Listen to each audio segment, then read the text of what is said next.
তামিম ইকবালের দুর্বলতাগুলো চিহ্নিত করে তা শুধরে নেয়ার উপায় বলে দিয়েছেন কোচ সালাউদ্দিন।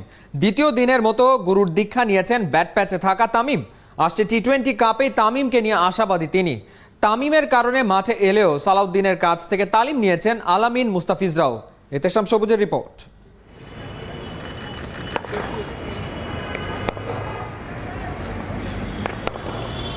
ব্যাটে বল আসছে, টাইমিংটাও পারফেক্ট, জড়তা নেই ফুটওয়ার্কে। নেটে তামিমকে অনেক আত্মবিশ্বাসী মনে হচ্ছিল। কোচ সালাউদ্দিনের 2 দিনের টোটকাতেই কি তবে তামিম বদলে গেল, নিজেকে ফিরে পেল বলা মুশকিল। তবে বিপদে তার সান্নিধ্য কিছুটা হলেও কাজে লেগেছে, তা তার অনুশীলনেই বোঝা যাচ্ছিল। এই 2 দিনে আসলে কি শিক্ষা দিলেন গুরু? 2 দিন হলো আপনি দেখছেন প্লেয়ারদের, আপনি টিপস দিচ্ছেন, সেইটা আসলে কেমন দেখছেন? না দেখেন, এটা পুরাটাই হচ্ছে আমি তামিমের জন্য আসছে। এটা বলতে পারেন যে একটা রেগুলার চেক আপের মতো। এটা নর্মালি এটা সবসময় করে থাকি। কি অবস্থা না অবস্থা এটা দেখা, কারণ এটা খুব বেশি যে শেখানোর জন্য আসছি তা না। এটা নর্মালি এটা আমি যেটা বলতে পারি, যেটা হচ্ছে একটা হয়তো আত্মবিশ্বাস লাগে, হয়তো আমি যদি দেখলে হয়তো ভালো লাগতে পারে, এই আর বেশি কিছু না। আপন শক্তিতে জ্বলে উঠতে তামিম চেষ্টা করে যাচ্ছেন, তবে এই গুরুর দীক্ষা লম্বা সময় ধরে পাবে কিনা বলা যাচ্ছে না।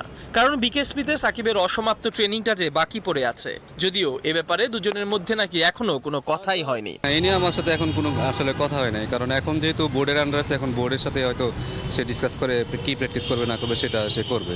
ফিটনেসটা যদি আমেরিকাতে করে থাকে তাহলে আমার মনে হয় তার জন্য সুবিধা হবে, ফিটনেস টেস্টটা ভালোভাবে পাস করার জন্য। খেলা নিয়ে খুব বেশি ওরিড না, টুডে টুমোরো সে আবার আগের জায়গায় চলে আসবে। সাকিবকে নিয়ে কোচ বেশ আত্মবিশ্বাসী। এই বিশ্বাসটা ছড়িয়ে যাক তামিমের মাঝেও। ওদের যুগলবন্দি পারফরমেন্সই যে পারে দেশের তরে সাফল্যের নৌকা ভাসাতে। এতেশাম সবুজ, 71। মধ্যরাতেই বাংলাদেশে ফেরার কথা সাকিব আল হাসানের। আইসিসির নিষেধাজ্ঞা কাটিয়েছেন, এবার ঘরের ছেলের ঘরে ফেরার পালা। বিশ্বসেরা অলরাউন্ডারকে বরণ করে নিতে নানা প্রস্তুতি নিয়েছে ভক্তরা।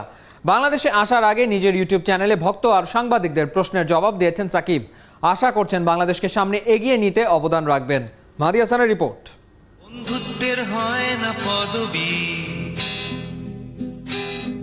বন্ধু তুমি কেঁদো না,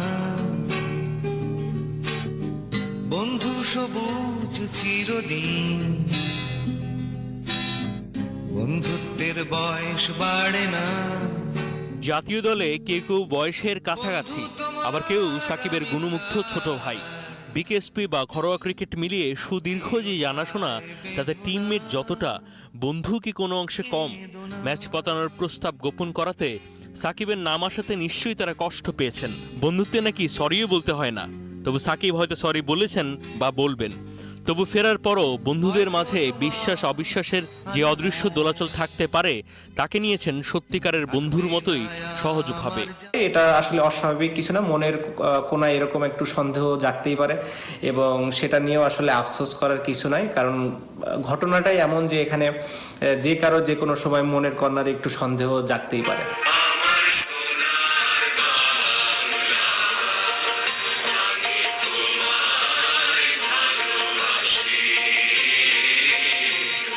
জাতীয় দলের জার্সি গায়ে চাপানো কিংবা দেশের প্রতিনিধি হয়ে জাতীয় সঙ্গীত গাওয়ার অনুভূতিটা অনন্য।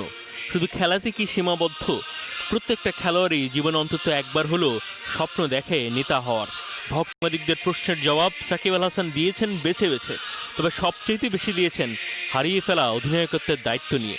আবারও অধিনায়কত্ব ফিরে পেতে চান, সে কারণে কি এতবার একই বিষয়ে কথা বলা, কে জানে। অনেকে বলেন অন দ্য ফিল্ড সাকিব দারুণ অধিনায়ক, জাতীয় দলে ফিরে অধিনায়কত্ব পেলে কি করবেন? আপনি কি অধিনায়কত্ব দায়িত্ব নিতে প্রস্তুত যদি বিসিবি দায়িত্ব দেয়? এক অর্থে বাংলাদেশের ক্রিকেটের লিওনেল মেসি বলা যেতেই পারে সাকিব আল হাসানকে। একবার বলেছিলেন মেসিকে নিয়ে সম্ভব হলে নাকি যেতে চান চাঁদে।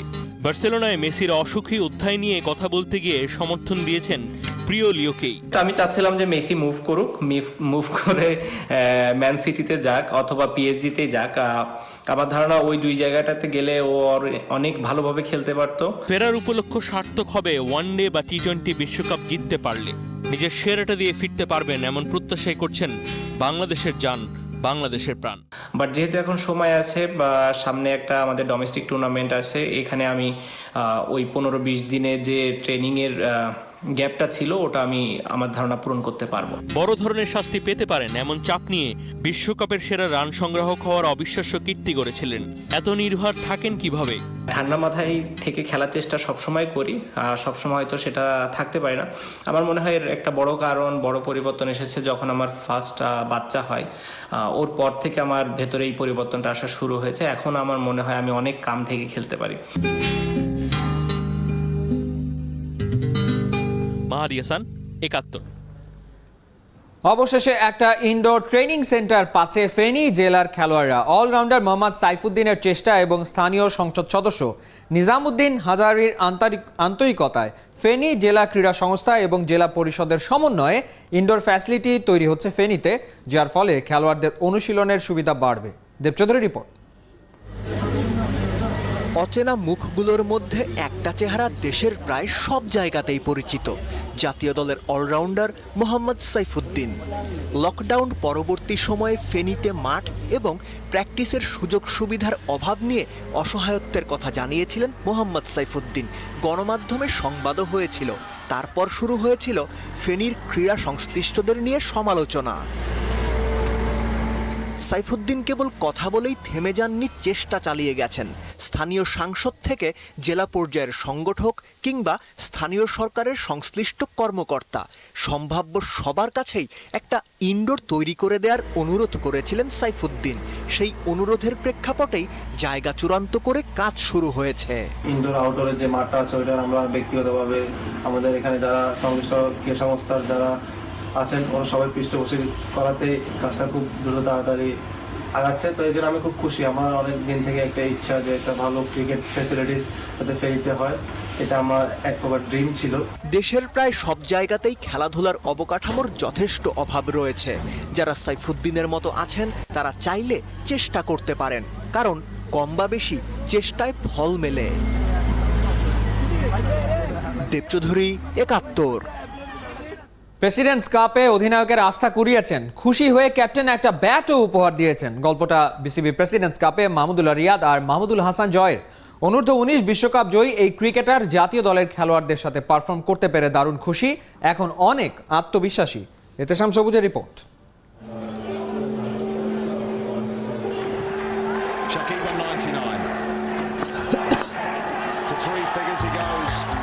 সবশেষ বিশ্বকাপে সাকিব আল হাসান বুঝিয়েছেন ৩ নম্বর পজিশনের গুরুত্ব। সেই গুরুত্বের কথা বিবেচনা করে যে কোনো দলের সেরা ব্যাটসম্যানকেই দেয়া হয় এই পজিশন।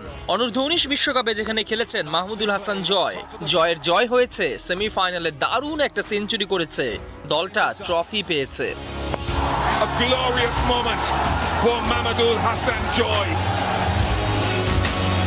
বিসিবি প্রেসিডেন্ট কাপ দিয়ে যুব এই টাইগার বড়দের কাছে এসেছে।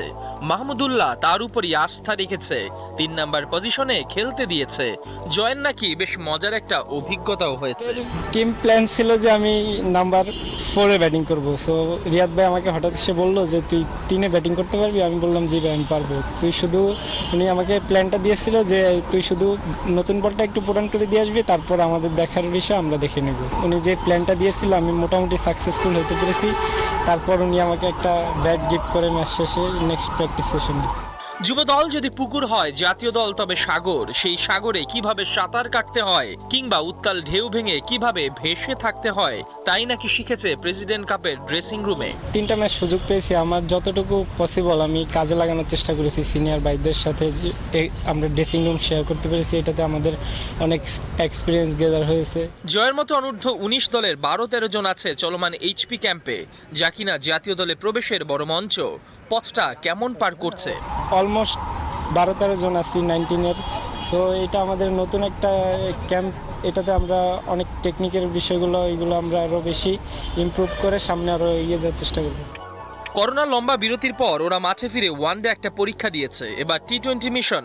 কর্পোরেট লিগে নিশ্চয়ই আরো বড় অভিজ্ঞতা নিয়ে ফিরবে এই যুবা টাইগাররা। ইহতিশাম সবুজ, ৭১। ভারতের উইমেন্স টি-20 চ্যালেঞ্জে জাহানারা আলমের দল ভেলোসিটিকে 9 উইকেটে হারিয়েছে সালমা খাতুনের দল ট্রেইল ব্লেজার্স। শারজাহ ক্রিকেট গ্রাউন্ডে ট্রেইল ব্লেজার্সের বিপক্ষে মাত্র 47 রানে গুটিয়ে যায় জাহানারার ভেলোসিটি। সালমা বল পান 12 ওভার পর 2 ওভার বল করে মাত্র 4 রান দিলেও উইকেটের দেখা পাননি তিনি। জাহানারাদের দেয়া 47 রান 8 ওভারেই টপকে যায় সালমার দল। ওই 8 ওভারের মধ্যে জাহানারা আর বল করারই সুযোগ পাননি, তবে একমাত্র ক্যাচটি লুফেছেন তিনি। বাংলাদেশের বিপক্ষে দুটো প্রীতি ম্যাচ খেলতে ঢাকায় পৌঁছেছে নেপাল জাতীয় ফুটবল দল। চার্টার্ড বিমানে করে বৃহস্পতিবার বেলা 1:30টায় ঢাকায় পা রাখেন নেপাল। 13 ও 17 নভেম্বর বঙ্গবন্ধু জাতীয় স্টেডিয়ামে বাংলাদেশের বিপক্ষে দুটি প্রীতি ম্যাচ খেলবে তারা। আজই করোনা ভাইরাস পরীক্ষা করানো হয় সফরকারীদের।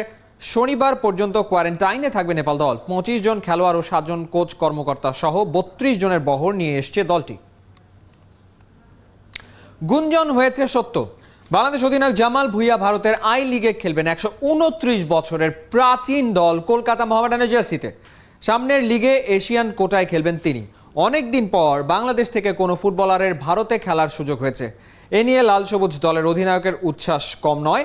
জামাল মনে করছেন তার ভালো খেলার মাধ্যমে বাংলাদেশের আরও অনেক খেলোয়াড়দের দরজা উন্মুক্ত হবে। রমান পেয়ারের রিপোর্ট। এপার বাংলায় জামাল ভুঁইয়ার মূল্য অমূল্য। ফুটবল এখানে অন্ধকারে ঠিকই, তবে জামালের ভুবন নিজের আলোয় ভরা। ফ্যানরা ওকে ছুঁয়ে দেখতে চায়। বাংলাদেশের ফুটবল আইকন গেল বছর দ্বীপ জ্বালা রাত উপহার দিয়েছিলেন ওপার বাংলায়। লাল সবুজ কাপ্তানের ফুটবল মেধা আর প্রজ্ঞা নজর টানে ভারতীয়দের। ঐতিহ্যবাহী ক্লাব কলকাতা মোহামেডানের ডাকে সাড়া দিয়েছেন বাংলার কাপ্তান। জামালের সঙ্গে কলকাতা মোহামেডানের চুক্তি ত্রিপক্ষীয়। অন্য পক্ষটি সাইফ স্পোর্টিং ক্লাব। আমার সাইফের কন্ট্রাক্ট শেষ হয়েছে, সো আর সাইফ তো আমার সাথে চাই না। So what we agreed on is I play for Mohammedan 5 months, then I come back in April, then আমি আবার সাইফে জয়েন করব। বন্ধ হয়ে যাওয়া একটা দরজা খুলেছেন জামাল। 90 দশকের পর আবারও বাংলাদেশের কোনো ফুটবলার খেলবেন ভিনদেশি লিগে। I am just focusing on my job, is to represent Bangladesh in India and to do the best, because if I do a good job in India, then actually onno player they can take other players. So for me, I have to be ambassador for Bangladesh. I have to perform well, and then hopefully we will see a few other players also in India. I think it's a great experience. It's like coaching. ওর জন্য ভালো সুযোগ।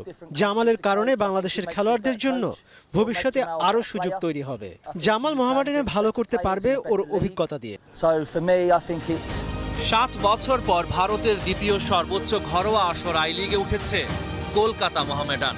তবে এবার মাঝারি বা নিচু সারির দল না করে শিরোপায় চোখ সাদা কালোদের। যে আমার ফার্স্ট কোয়েশ্চেন ছিল, যে সময় ওয়াসিম ভাই আমার জিজ্ঞেস করছে, do you want to play in Mohammedan? So my first questions to him was, is it going to be a champion team, or is it going to be a middle team, or is it going to be a bottom team? He said his answer was, we're going for the championship. So I say, okay, fine with me, that is my ambition also. 13 ও 17 November ঢাকায় নেপালের সাথে জাতীয় দলের FIFA friendly match. এরপরই কলকাতায় যাবেন Jamal. Rahman pair, 71।